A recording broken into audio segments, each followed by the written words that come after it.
Salut tout le monde, j'espère que vous allez bien. Aujourd'hui, je vous retrouve pour parler de notre infographie sur les équipements de l'Euro et pour vous présenter les 6 seuls joueurs de la compétition qui ne portent pas de crampons Adidas, Nike ou Puma. C'est parti.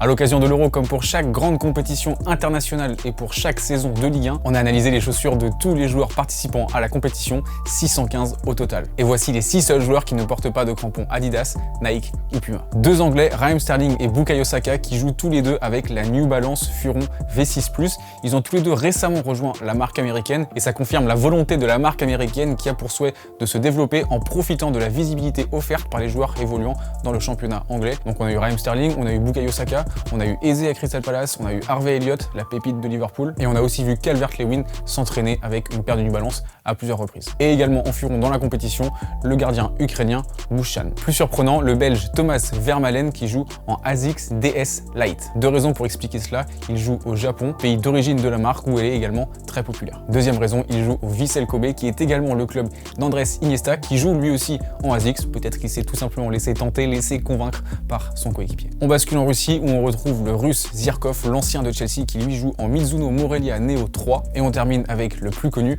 Memphis Depay qui lui joue en Under Armour. Donc lui, sa situation est un peu particulière. Il avait annoncé avoir mis fin à son contrat avec Under Armour. Il a été vu plusieurs fois en Nike, plusieurs fois en Adidas. Il a même demandé à sa communauté de choisir son futur équipementier. Pour l'instant, aucune annonce officielle n'a été faite. Mais pour 7 €, il est bel et bien de retour en Under Armour. Avec si peu de représentants, vous vous doutez bien que ces paires ne seront pas les plus visibles sur le terrain. À l'inverse, il y a d'autres silos qui sont eux très bien représentés. Et je vais rapidement vous présenter le top 5 des chaussures les plus portées pendant la compétition. À la 5e place, la Puma Ultra avec 43 représentants sur 615 joueurs. Ça confirme la belle évolution de Puma ces dernières années qui, avec la Ultra et avec son autre silo Future Z, équipe 12,68% des joueurs de cet Euro 2020. En comparaison à la Coupe du Monde 2018, il n'équipait que 5% des joueurs. 4e position, la Nike Tiempo Legend 8 avec 51 joueurs. Une belle surprise parce qu'on n'a plus forcément l'habitude de voir des chaussures en cuir sur les terrains et on s'attendait pas forcément à la retrouver aussi haut dans ce classement. 3e position, la Adidas Nemesis .1 avec 64 joueurs.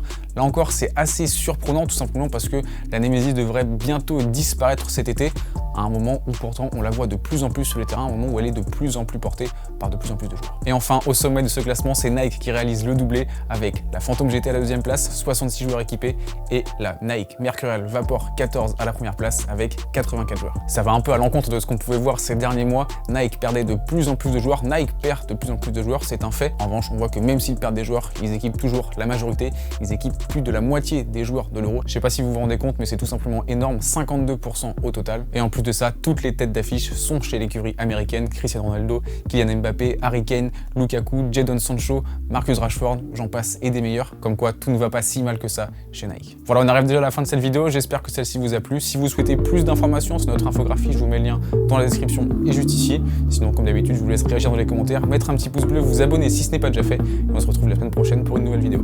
Salut!